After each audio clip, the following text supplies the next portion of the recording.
I knew every day either it was me being killed or it was me killing someone or going to prison. Those were the three things I expected every day when I woke up. Abner Falero spent much of his life in a gang, trapped in a vicious cycle of violence. Abner was 5 when his father, a pastor, left him, his mother, and his brothers for another woman. He knew only one way to cope with the feelings of abandonment and rejection. He's the person I looked up to. He's the person I worshiped. He was my everything. I tried to block the reality of my father's not coming back. I didn't know how to go about it. I didn't understand it. I was too young.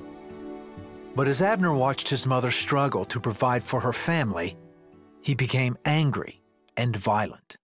Violence got me what I wanted. It got me protection, a way of me releasing my stress.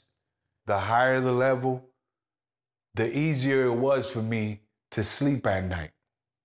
Abner was kicked out of every school he attended, and by 16 had joined a gang. The gang was my family. It was the way I found my finances, my protection. We all believed in the same thing, violence. For the next 10 years, Abner was in and out of prison more than 30 times for armed robbery, assault, and a number of other violent crimes. I was miserable. I wanted out, but I didn't know how to get out of it. This is who I am. This is what I do. It's my destiny. Either I'm gonna die or I'm gonna spend the rest of my life in prison. Then at 26, Abner was arrested for possessing a weapon while being a convicted felon. He was sentenced to 7 years in a maximum security prison. I didn't know guilt. I didn't know remorse. I didn't know emotions. It was like I was numb to who I was. With little more than a year left in his sentence, Abner got caught up in a prison brawl, and as a result, would serve the rest of his time in solitary confinement. 23 hours locked down a day, 7 days a week. I hit rock bottom. It felt like me committing suicide would be the easy way out. Then one day, a guard passed him a Bible. And I just threw it to the side. But for 24 hours a day, 7 days a week, I knew that Bible was in my cell. It was almost saying like, I'm here, God is here. Eventually, he picked it up and started reading. And I start struggling with myself. I'm the worst of the worst. And can there be a God that can forgive me right now? And it was a tug of war of which way do I go in life? And how do I go about it? Abner says while he was reading the Bible one night, he started seeing things. I saw fire, like I was burning, like everything around me was on fire. And I got on my knees and I cried and cried and cried. I can't be like my father because my father was a Christian and a pastor. That's not me.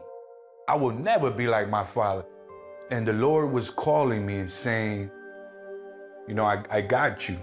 You know, you're looking for a father. And I got you. I'm your father. So it was like, for one point in my life, since I was 5 years old, someone appreciated me. Someone loved me. So it was like a ton of bricks gone. It was like gone. That was the day that the process started. In the 2 years after his release, Abner tried to live a godly life. But when he couldn't find work, he got discouraged and slipped back into old patterns. He got busted for robbing someone and landed in jail for another 3 years. I started cleaning my act up. No more crimes. No more crimes. So I got on my knees and prayed, I give you what I have left. Once again, God freed me. Abner says God also freed him from his anger and helped him forgive his father. Today he's married and has a son. He shares his story at churches and prisons, telling people that God is always with them. I see Jesus now as my father figure. I had a father the whole time that was looking out for me, that was protecting me. And it wasn't that he left me. It was that I took the blindfolds off.